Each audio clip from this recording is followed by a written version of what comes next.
swerve, shake, dance, slurp, burp, break, dance, swerve, burp, shake, dance, slurp, burp, break, dance, burp, swerve, shake, dance, slurp, burp, break, dance, swerve, earthquake. Ladies and gentlemen, it is time for our weekend review show. Always a crowd-pleasing favorite. I am your host, Dan Vespris, and I apologize. This one getting started a little bit later than I had planned on today, but it's a busy morning. Had some calls going on. First thing today, we got some very interesting stuff in the works for the Sports Ethos Pod division. Massive announcement, likely coming as soon as next week. We didn't want to give any of this away, but we're really, really excited about what the future holds with the pod division. Had to get that sorted out. Had some other stuff to take care of on the home front. Had some threads, of course, to do on Twitter, not on Threads.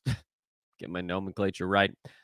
We can review stuff. I'd like to get that out there on social so everybody can kind of see the teaser version. And then they come over here, I hope, watch the show, get the full description, the full battery of analysis that goes with it. Please do take a moment to find me over on social at Dan Vespris if you're new to the proceedings. It's at DANBESBRIS. This is a Sports Ethos presentation. Sports ETHOS is the website. The news feed is Ethos Fantasy BK. And of course, come hang with us in our Sports Ethos Discord. Link for that is in the show description. You know basically how these Friday shows go. It's become kind of a repeating event over the last couple of seasons. This is, I think, the best way to kind of go through and try to hit on everything that's been going on in the NBA. There's no perfect way to do it, admittedly, and it's still not clear exactly how I want to fit my face and the names on the board. I change it around week to week because I do all of this stuff on StreamYard, and I'm not skilled enough to do all the actual, like, real encoder work that this should actually take. But we're going to work our way through ads, drops, holds, watch list players. The injury replacement board is just astronomical right now. We'll have a couple buys, a couple sells. Some of them will harken back to our buy and sell shows from earlier in the week. I am likely to eliminate the full weekend preview part of the show, mostly because I find I'm just repeating the names that I already mentioned during this much longer, much more in-depth segment. And we pretty much cover every single player that we're going to be looking at. So you know what team they play on. And if you don't, you can Google it, and then you'll know what we're watching for when that particular team plays. So, Fantasy Basketball Weekend Review thread. We're going to cover the stories basically of the past 7 days. It's really more, if you wanted to isolate it, more like the last 4 or 5 days, because things typically have changed from the weekend as we get into now this midweek. And we'll start with the ads, because damn it, that's everyone's favorite place to start anyway.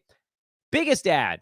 I actually put these in not a specific order, but I did move one name to the top, and that name is Tari Eason, who might turn out to be a complete flop in the next game or two.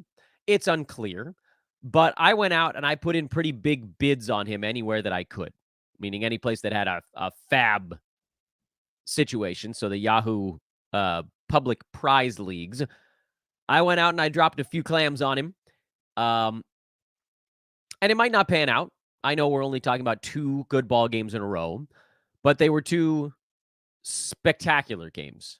Good shooting, threes, missed his free throws. He went 2 for 5 at the foul line. That's frustrating. But 28 rebounds in those 2 games, 43 points, 3 steals, and a block.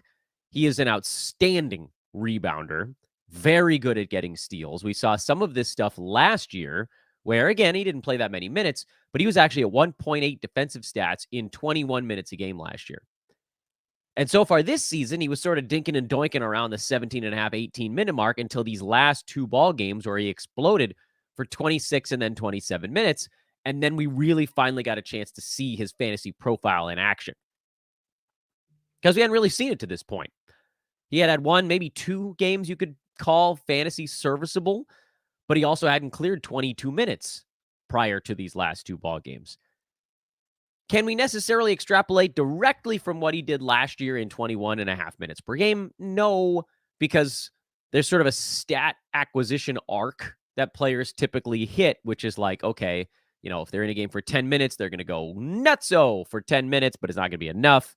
And 20 minutes, they probably still have the adrenaline and energy to go full bore. Once guys start getting into the high 20s, low 30s, then they have to sort of throttle back every now and again, learn how to budget their time on a basketball court.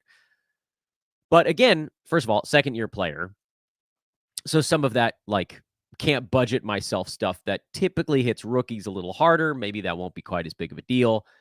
And secondarily, we saw last year when there were games where Eason got 25, 26 minutes, he was inside the top 100. So we've seen him do it.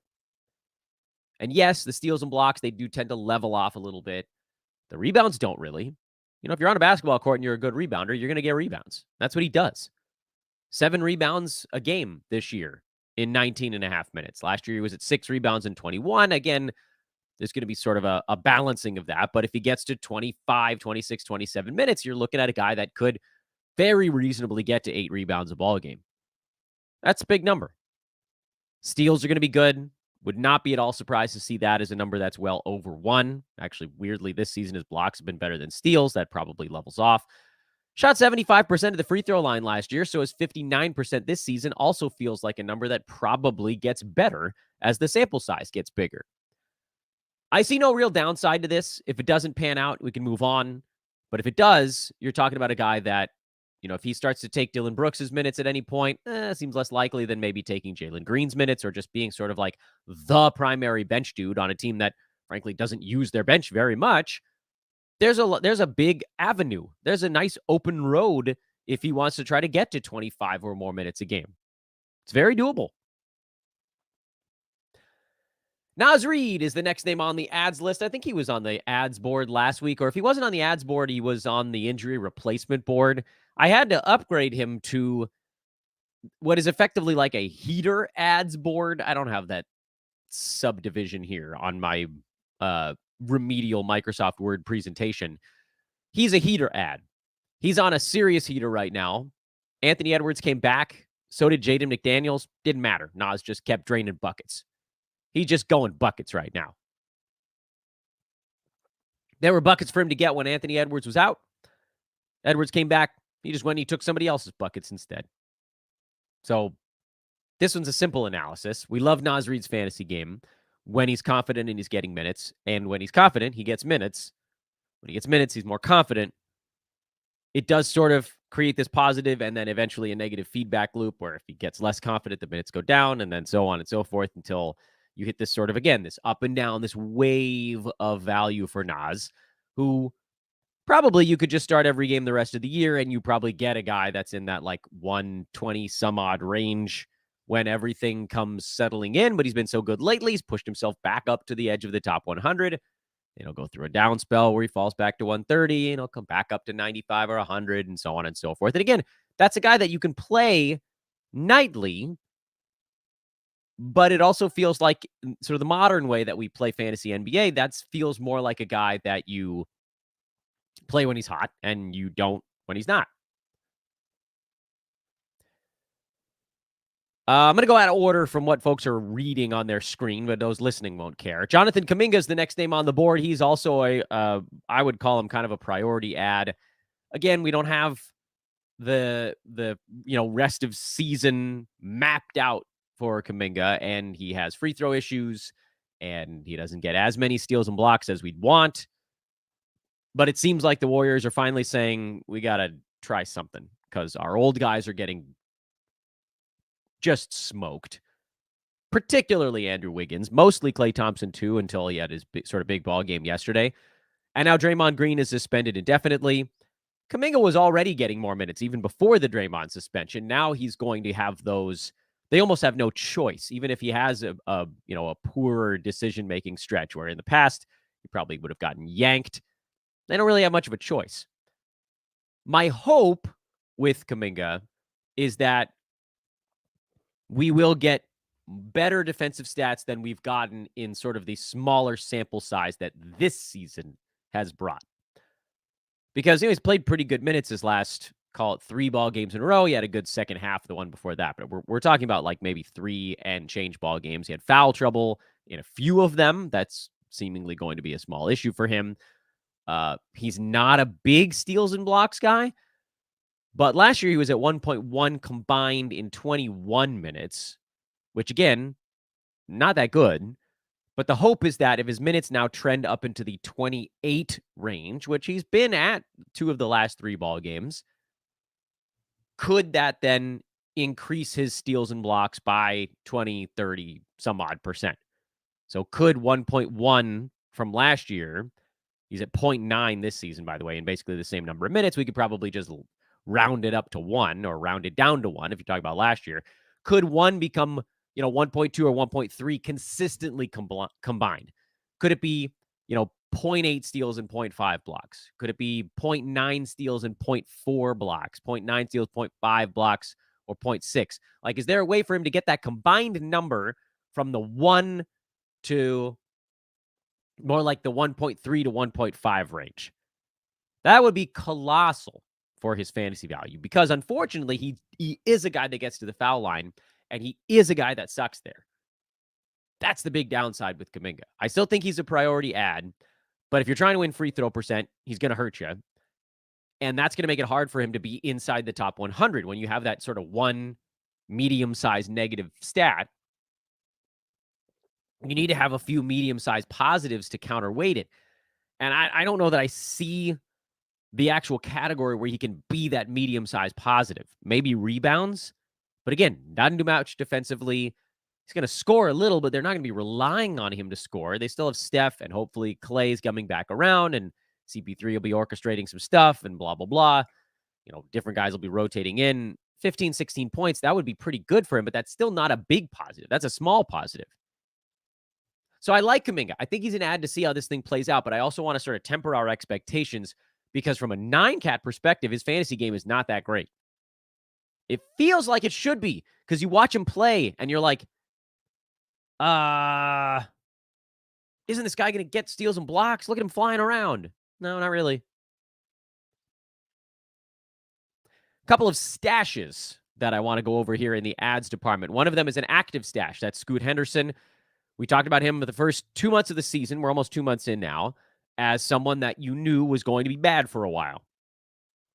He's showing signs of starting to figure out the NBA game. Now, obviously, one good ball game yesterday. He's had like 1.5, 1 3/4-ish pretty good ball games. It's still going to be very up and down for Scoot. This is not like the beginning of a new era. He's going to have some games where he's absolutely terrible, and they'll probably be sooner than later.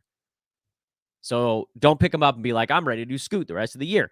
Understand, you're picking him up on Roto. If he was on the wire, you're probably sitting on him like an injured player. But now that we're seeing some signs of him beginning to understand tempo, the sort of speed, the activity level of an NBA game, then you can see kind of the next steps to follow.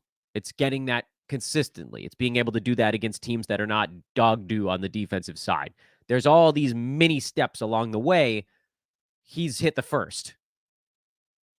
And to me, that feels like someone with his, frankly, kind of infinite potential. Like I don't think anybody's moving off of their Scoot's going to be a really damn good basketball player valuation from preseason. He's just getting knocked around by the NBA for the first, almost 2 months of the year, like all rookies that have responsibility do. Now it feels like we're close enough to say, all right, head-to-head side, I'm going to take the good with the bad because the good is going to come. I'm going to keep my team afloat, even if he has some really bad ball games because we're, 2 months out from our fantasy playoffs. And I think he's going to be really good by then. So let's do it. Roto, pick him up, treat him like an injured guy. You sit on him for a week, 2 weeks, 3 weeks, 4, whatever. Hopefully he starts to get close enough to where you're not just, that's not on the Roto side, you're sort of eating zeros at that point, but you guys catch my meaning.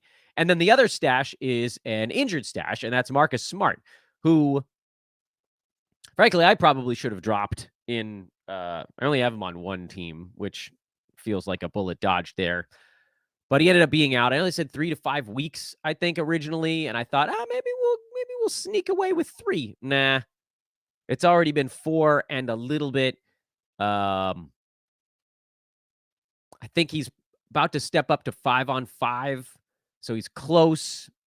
Maybe that means back next week, which would basically be the 5-week mark. Frustrating. If you've been sitting on him this whole time, you just, you deal with it because now you're close enough to ride it out. He did get dropped in a lot of spots. Not everywhere, a lot. He's still 80% rostered in Yahoo leagues. But, I mean, you might as well go check your wire to see if he's floating around because then you go grab. And a decent follow-up question is, what does Marcus Smart's role look like with Ja Morant healthy? I'm not sure it's worse because, Marcus was taking 11 shots a ball game earlier this year. But when he takes a lot of shots, it actually does hurt his. I mean, he's a big field goal percent negative guy. His turnovers were at 3.4, which is just a number you cannot accept when his assists were only at 5. I don't think that his assists changed that much when he's playing alongside Ja and Desmond Bane. I think the steals are going to be really high. I think the assists are going to be fine, probably in this, 4.5 to 5 range. The turnovers should come way down. Yeah, he probably doesn't take as many shots, but also the 3-point percentage probably ticks back up again. He was under 30% for the first time since 2016 this year. And there's a very real path for him to get to that sort of 90 to 100 range. And that's an all systems go kind of dude. So I think you scoop him up. If he was dropped again, not in all that many spots, and roll from there. Here's some hold players. Not that many on the holds board, just 4 names. First one is Alex Caruso, who I put on the holds board because I think it could be pretty reasonably argued that Alex Caruso is moving up into the most annoying player to roster on the day-to-day. Because he's hurt every damn ball game. He's hurt every damn ball game. Played 4.5 minutes, hit a couple of 3-pointers in the last one, and then just left. Such is the Caruso cross to bear right now. I'm going to hold on. I still have this fleeting hope that at some point he's going to get more upright. It may never happen, but I'm willing to take the shot a little bit longer. Malcolm Brogdon is a hold. He didn't play that many minutes in his last one. Most of the time, I think Portland will let him take the reins, but I think they felt like Scoot was playing a good ball game, so they wanted to give him that opportunity. And they're a team that's not super worried about wins. But you're holding Brogdon just because he's going to be a steadying influence there. I'm holding Kelly Oubre Jr. while we wait to see what his role actually looks like when he's at full ramp up. We haven't even really seen that yet. They haven't needed him because the Sixers have generally been playing teams that can't guard anyone. And so Joel Embiid is just putting up 40 burgers in the first half, and the game's over by then. I'd like to see a competitive ball game and see what Kelly Oubre gets to do. And then Herb Jones. And someone on Twitter was kind enough to say, you got to tell people to hold Herb Jones? Yeah. Because he's been really bad for the last 2 ball games. And people freak out when low-scoring types have bad games because they're like, oh, God, I can't take zeros. Yeah, I mean, you can because the overall body of work has been good enough. I know, we moved through the holds pretty quickly. Let's go to the next one. These are the I'm scared or nervous or drop players. There are 4, and they each probably require some sort of explanation. First name on the board is Andrew Wiggins, who finally was demoted to the bench by the Golden State Warriors. He's been just absolutely terrible all season long. Warriors have played, 22, 23, 24 ball games, something like that, and he's been good in 2 of them. You cannot be good 10% of the time and expect to keep your job full-time. So Wiggins to the bench. Brandon Pajemski into the starting lineup, or if you wanted to say Kuminga into the starting lineup, whatever, they both came in. Wiggins went out. Draymond got suspended. Doesn't matter who you're replacing with who in your mind. I was holding Wiggins in some spots. I dropped him. I actually didn't. Okay, I lied. I bent the truth.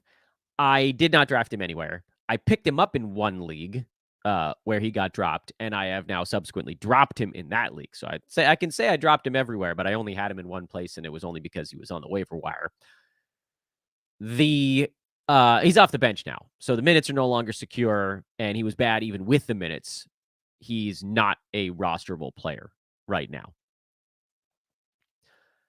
Killian Hayes, I have as a probable drop. He's not one that you absolutely must drop immediately, but he's playing big minutes and he's still outside the top 160. And I get it. Guys are all real clustered together out there, but 9 points and 6 assists is not enough. And that's with him shooting the ball relatively well. So it could actually be worse. I don't see that other than, steals spiking. I don't see that many ways for Killian Hayes to raise his fantasy profile unless, the whole team gets hurt all at the same time. So probably a drop. I know it's good to have a guard, kind of even a point guard, playing starters minutes at the NBA level. That's something that you want to at least give a shot. But we've kind of given him a shot, and we've given him a shot for a few years, and he just doesn't have fantasy game. It's okay. He just doesn't have fantasy game. Here's one that I'm probably going to get pulled apart for. I think Jordan Poole is droppable. And you guys know this is a change of pace for me. I didn't draft him in any 9-category leagues. I want to preface this discussion with he was a guy that I specifically said I was way too afraid to draft. You guys remember? You probably don't. Way back in August.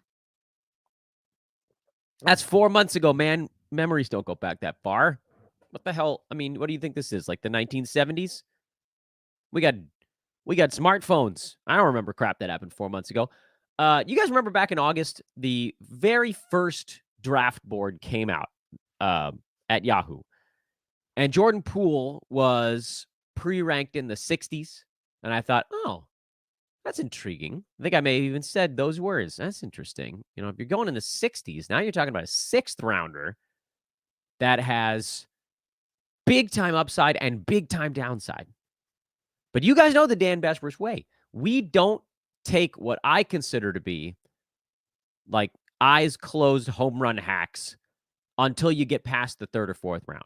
We just don't do it.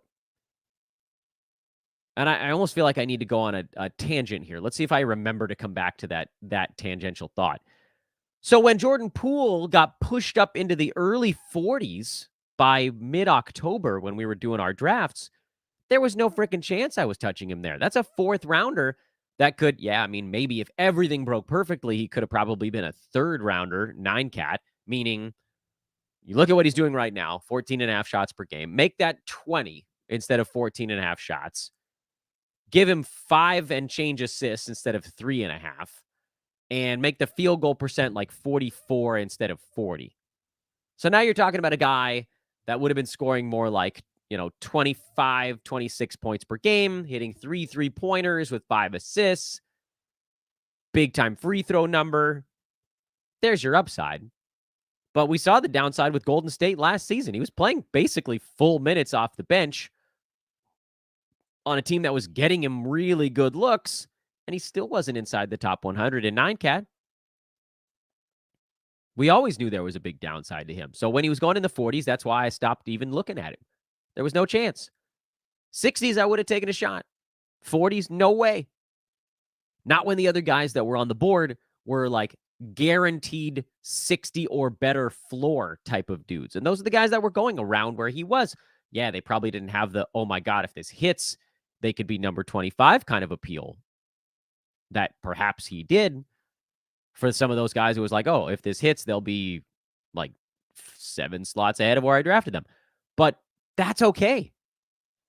Because remember, and this is the tangential thought I wanted to come back to, because I put a thread out on Twitter, or a post out on Twitter yesterday. I wanted people to remind me of some of my biggest misses over the years. I'm sure I've had some big ones.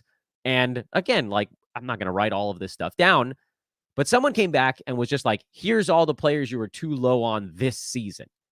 Like, that's not really what I asked for, but it jogged my memory because they were like, you were too low on Scotty Barnes. Yeah, they're right about that, by the way. You were too low on LeBron James. So far, yes, he's having an efficiency season for the ages, even though his usage is actually much lower than in seasons past. And typically usage is value. See how the whole season goes. So far, LeBron has been insane. I mean, expecting him to make a massive efficiency jump in his age 39 season.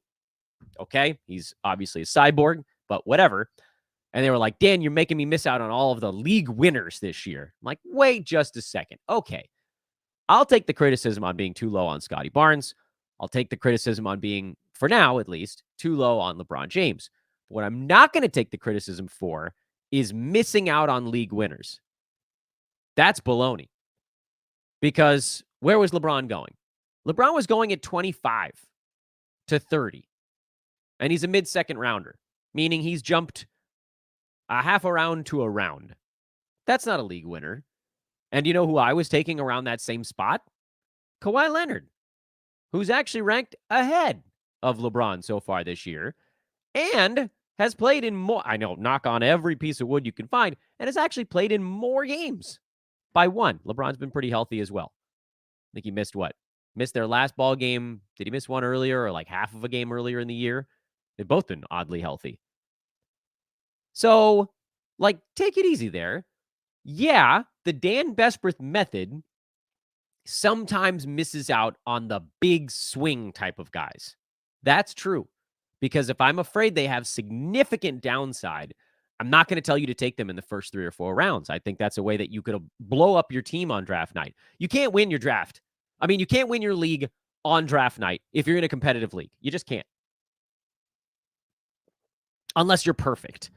And that generally means being guys that hit or don't fail in the early part of the draft, and then hits in the free swinging middle and late part of the draft. That's like the only way you win your league on draft night. You don't win your league by taking a shot in the 3rd round. You can get a small boost because you taking a 3rd rounder that, like LeBron, let's say you took him at like 28 and he's number 16. That's good, but he's not winning your league. But what if it went the other way, like a Jordan Poole? What if you took him at 39 and now he's a drop, where you could have take an example of somebody who's like a plotting type that's been totally fine but not great, like a Freddie VanVleet, who you took him in, call it the early 4th, and he's been an early 5th round player instead, or something like that. You took him at 37 and he's number 48. That doesn't blow up your team. And that's, again, now sometimes the Dan Besbris method is going to find you some of these gems, like Kawhi so far this year, like a Brook Lopez a little bit later. Not a good example because he's not in those first few rounds. We are trying not to lose our league in the first 2 to 3 rounds. It's why I only took LaMelo Ball in one spot.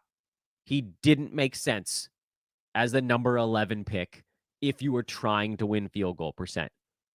It's why I didn't take Jordan Poole in the 3rd or 4th round. There was way too much risk there. If you drafted Jordan Poole with your 3rd or 4th round pick, your team could still be in pretty good shape. Like if you followed him up with Tyrese Maxey or Scotty Barnes or something like that, that's a way that you could sort of like trade effectively. You covered for a massive error. But if you didn't get one of those big leapers right behind him, if you drafted Jordan Poole relatively early, your team is probably in kind of rough shape, or middling. Maybe say middling. I'm guessing those of you that drafted Jordan Poole that are still near the top of the board probably took like maybe Chet right behind him, or Maxey right behind him, or Barnes pretty close behind. Because now you turned a 5th or 6th round guy into a 1st.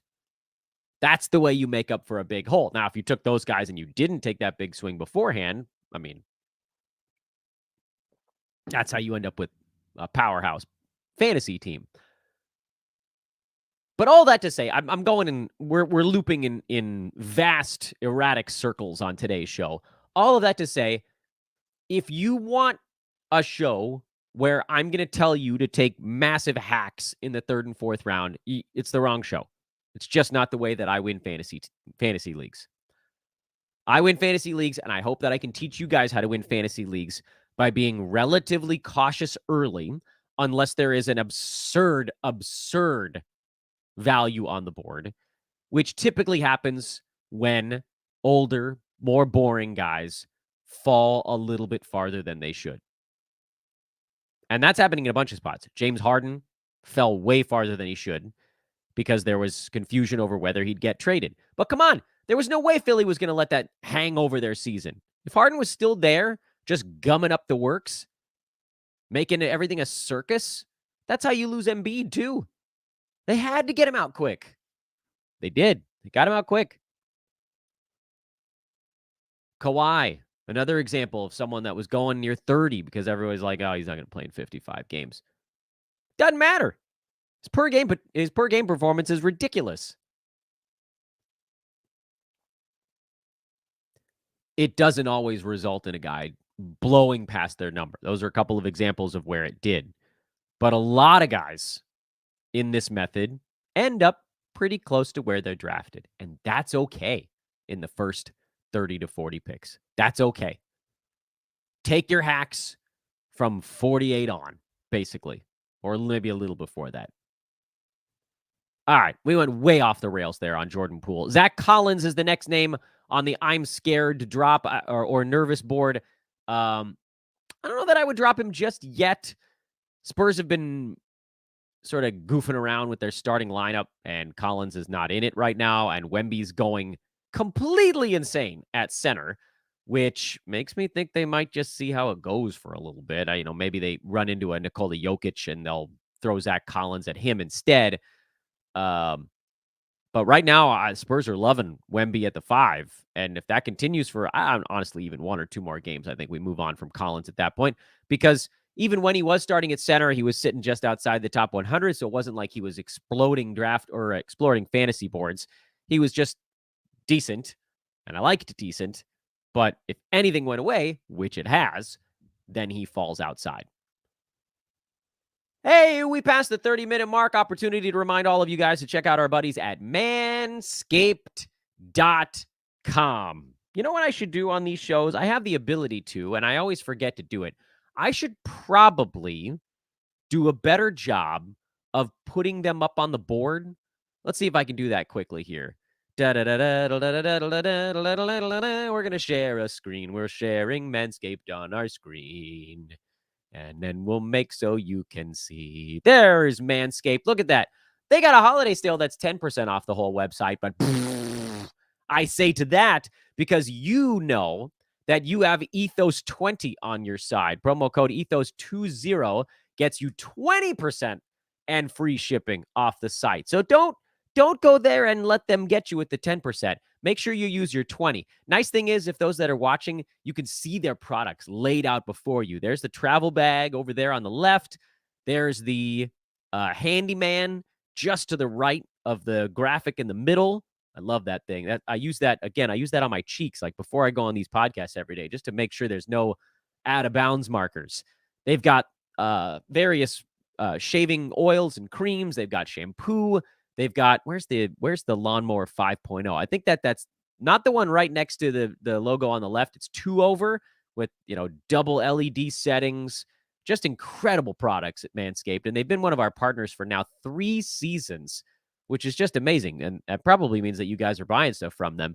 Keep doing it. They keep coming out with cool new stuff or new models of old stuff. They don't even bother to have the shears up on the screen. That's the luxury nail kit, which, I'll throw that up on the screen here for you guys to see. Papow. And you can see it's magnetized. I've stuck the nail clipper, bam, right to the outside of the pouch like that. Look at that. Look at that. That's sweet. There's a little flip right there. That's magnetized. This flip is magnetized. If I want, I could just pop it back in there. I should probably look at what I'm doing. Boom. Close it up. Back on the counter. Good to go. 20% off free shipping. Promo code is Ethos20 over at manscaped.com. All right, now I have to figure out how to get the all the stuff we were talking about back up on the screen. While I do that, make sure to go check out the Discord link in the show description. And again, I know new people are finding this, so please like the show, especially if you're new, but also everybody, please do that. Rate if you're listening on a pod, subscribe no matter where you're taking in this stuff. That's the big one. Subscribe now, immediately, today. And find me on Twitter at Dan Bespris.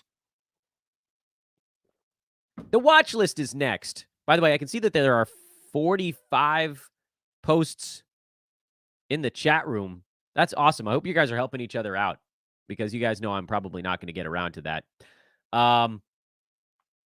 Watch list.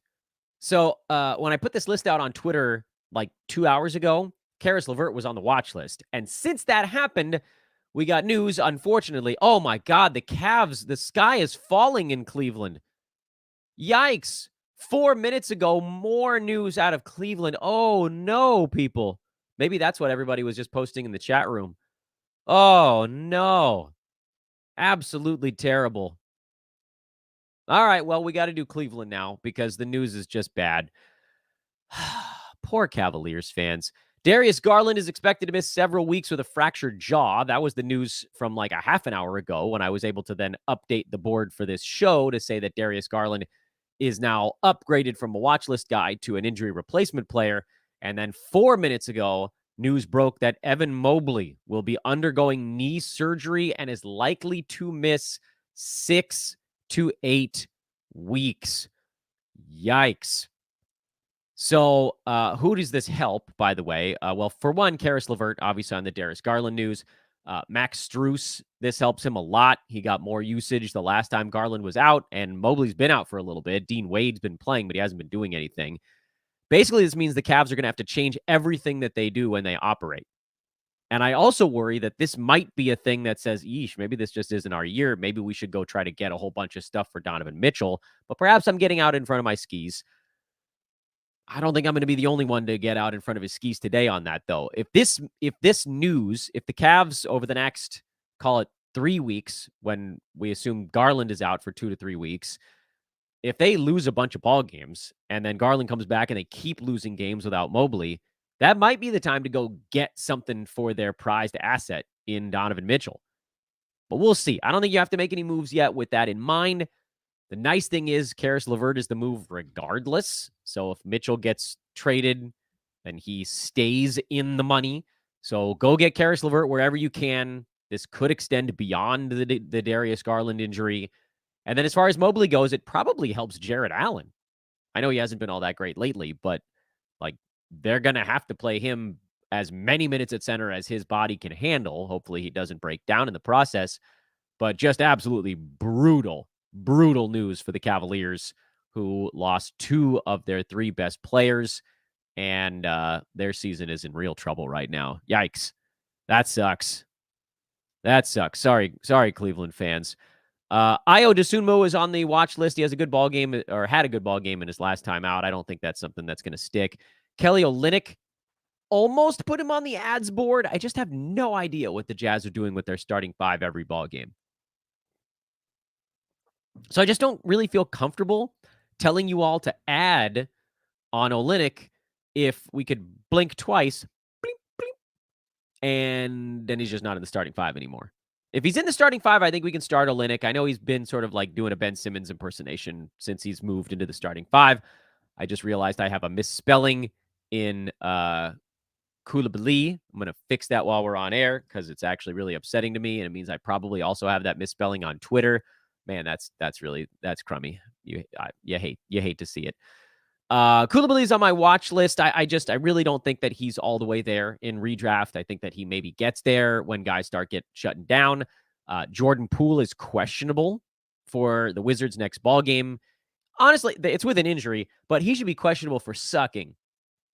Jordan Poole's been so bad, and watching him play in that last ball game was like a reason to turn off basketball. And it wasn't just that he like didn't look good at basketball. He just he wasn't paying attention to anything. He was floating. He was treating it like a practice drill, and teams were just ramming it down his throat. Anyway, so you might get a little run of Koulibaly here if Jordan Poole is hurt or if they just don't want him to play. But he needs somebody out in front of him to get enough shots. Malachi Branham's on the watch list. I don't think he's going to do enough. Also, his percentages stink. But keep an eye on it. Spurs are trying a bunch of crap. And then Josh Hart, because I cannot for the life of me figure out what he's going to do on a night-to-night basis. He's been barely good enough to start for about the last month. So if you wanted to, you probably could. But the whole Josh Hart thing continues to confuse me. And so I'm just leaving him on the watch list for now. Oh, my goodness. Here is the injury replacement board. It's a dollywomper. Here we go. I'm just going to read them off. And I will. Okay, so let's do it this way. I'm going to say the name of the player and who's out. And then I'm going to let you know if they're a head-to-head, roto, or all formats player. Okay? That'll move us through this thing at a pretty good clip. Isaiah Hartenstein, filling in for Mitchell Robinson, all formats. Duncan Robinson, filling in for Tyler Hero, all formats. Kyle Lowry, filling in also for Tyler Hero, all formats. Jaime Jaquez Jr., kind of also filling in for Tyler Hero, but also probably a little bit Haywood Highsmith. He was all formats, and then he was sort of not like in between, and then he went back. I'd say head-to-head is the really safe play there. Teetering, coin flip on all formats for Jaquez. Caleb Barton filling in for Highsmith and Adebayo. He's an all formats guy right now. Kobe White's an obvious one. Zach LaVine. Since Zach LaVine went down, Kobe White went from top 180 to top 50. That's an Al Horford size jump. All formats. Patrick Williams, LaVine, and Caruso out. I'm going to go head-to-head only on him right now.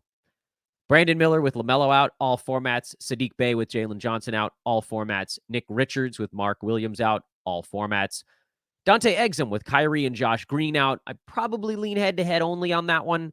Tim Hardaway Jr., same guys out for the Mavericks. I think you can go all formats there. Certainly better head-to-head than Roto. I just think he probably hits enough three-pointers on the Roto side to cover up the ugly.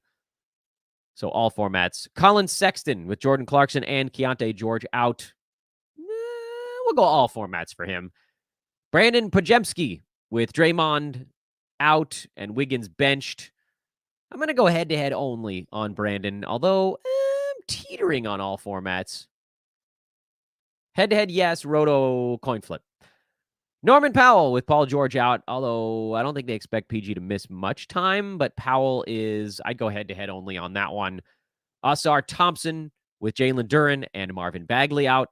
He is an all formats guy while those two are down. That's a lot of them, wasn't it? That was a lot. Here's some buys and sells. Some of these are repeat names, and we're not going to go into huge detail on it because I talk about these guys, 5-6 minutes at a time on the buy low and sell high shows that we're doing every week. But some buy low names, DeMar DeRozan, because again, like at some point here, the free throw percent is going to get back where it needs. Field goal percent is going to get back in the right direction. His value right now is only where it is because his percentages are not where they've been throughout his career. So you kind of have to just assume that that's going to fix itself. Keegan Murray is a buy low, also percentages, but also just sort of like settling into health. Cam Johnson, still, I think, just folks expect him to, I mean, he's a little bit boring. I get it, but like he's hovering in the 80s and 90s for the year, even though he's been more like a 50 to 80 type of guy the last, 3 weeks to 4 weeks. So it's, again, you're small margins on that one. Onyeka Okongwu. He's starting to play alongside Clint Capella. That's colossal. Go get him. Damian Lillard, who I still think that his field goal percent in particular is going to tick back up. I also think at some point here, you're going to see Giannis miss a game or two or just sort of throttle back for a game or two. And Dame will come on a tad. Bucks are still kind of figuring out how the pieces fit as Chris Middleton plays a little bit more. Sell highs. I've had him on every single sell high board since the first week of the year, and that is Kyle Kuzma, and you're running out of time because he's now down to number 86. Remember, he was in the 50s. He was in the 40s, actually, after the first week, and then he was in the 50s for a little bit. It's just that the percentages are headed toward where we always knew they'd be. He's good at points, threes, assists from the power forward spot. Rebounds are fine, I guess, but he's a negative in a lot of stuff, and that's hard to overcome. And he's going to become a larger negative in those things, field goal, free throw in particular, as the season goes. Get out before it happens. You can still get a lot for him because he's scoring a ton. CJ McCollum, that's a pretty obvious one. I mean, he's having good ball games, but 2.3 combined defensive stats is very high. Free throw percent is high. Maybe it's coming back. Also, the 1.3 turnovers is exceptionally low. He's just been playing damn near perfect basketball when he's been on the court, but we're also still only 12 games into his season, so things are about to pivot a little bit. We probably missed our window on the Shaedon Sharpe sell. I've had him on the last 2 sell boards, but now guys are coming back for Portland, and he had a bad ball game yesterday, so we probably missed that window, but, maybe somebody's still thinking he's going to overcome the efficiency stuff, which he was able to when everybody was hurt and he was playing 42 minutes and taking 20 shots a game. That's just not going to happen as guys come back. And finally, Terry Rozier, and we talked about him at great length on our Sell High show. He's number 23 on the season right now, and a lot of that's because LaMelo Ball's out. He's at 7.6 assists, and he's shooting 48% from the field. These are just things that aren't going to stick. usage is going to, I don't want to say drop off a cliff, but it is going to take a pretty significant hit when LaMelo Ball comes back. Rozier has had plenty of seasons in Charlotte where he's been in that 40-50 range. That's not out of the question. And right now, I think you could probably get someone back for him in that range. I would probably do it because there is still the fear that it gets worse than that for Rozier. The other, dice you roll here is hope that he has one or two more gigantic ball games and you might be able to sell for a tiny bit more. But if we get any news about LaMelo Ball coming back and you're a competitive league, someone's going to see that and go, yeah, sorry, dude. I'm not going to buy Terry Rozier if I'm not getting all of this extra stuff out of him. So see you later kind of thing. And that is your week in review. And as I mentioned, I don't think that there's a massive reason for us to look at what's upcoming, if only because, like, for example, if we were going to do the weekend preview, just as a point of reference, throw that on the board here. Like Detroit, Philly. We already talked about Kelly Oubre. We already talked about Asar Thompson. We talked about Killian Hayes. What else could I possibly tell you I'm watching in these ball games? We've talked about all the relevant players. Indy, we know. We're not going to take the power forward plunge. PFPs, baseball, that's pitchers fielding their position. For Indiana, it's a power forward plunge. Washington, we already talked about. Like, we've covered all of these angles, and then I'm just repeating myself. So instead, what I'd like to do here at the tail end of the show, while I once again welcome the fact that we did now crest over the 100 live viewers, that's still very cool. It's really, it's incredibly flattering to me that we've only really been putting out actual video content on YouTube for 1 year, and we've already gotten to this point. And obviously, I owe some of that to the fact that we built up a really big following elsewhere, traditional pod, Twitter, etc. And so a lot of you have been pretty willing to just kind of come over and hang out with us here on the YouTube side. But it's awesome. I'm blown away. I don't know that this happened at all last year, other than the trade deadline show, which, I mean, that one's always a ridiculous blast. One time we got up near 1,000, and that was like, I know big YouTube pages, they do this stuff with their eyes closed, but this is still cool for me, especially considering that my backdrop is a 2020 sticker-covered draft board and a bedroom behind that. Someday I'll get a professional backdrop, but it won't be while we're paying rent in Los Angeles. What else we got going on? I mostly just want to thank everybody for hanging out. Amazing work by all of you guys for helping each other in the chat room. That's really cool to see. While I'm talking, I can just see this chat room flying along. Thank you to everybody that's been liking and rating and subscribing on the show. Thank you to those that have gone and hunted me down on social at Dan Bespris. Thank you to those that have come to hang out with us in Discord. We did get a question yesterday, how to get access to the pros over on Discord. Basically, you get a premium membership. You get a fantasy pass, and you tell a mod in Discord, and they'll turn on some secret rooms for you. But also, I want to thank everybody that put comments on yesterday's podcast. I've been trying to make this point lately, and I keep forgetting to do it.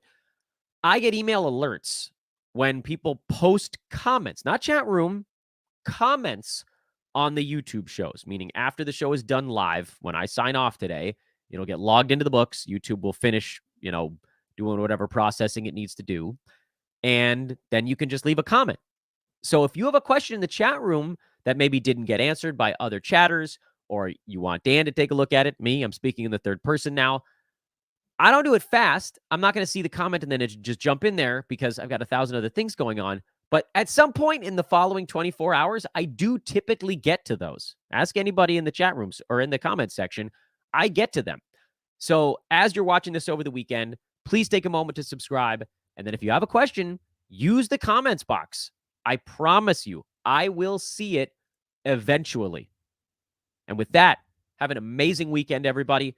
We'll be back probably on Monday. Kids are on winter break as of like 15 minutes from now. So God help us all. We'll make it. Schedule is going to be weird because the kids are going to be home later into the day. We won't be able to start shows as early as we have been, but we'll get you guys all the stuff we've been doing to the best of our ability. Mwah! Love you all. See you in a few days.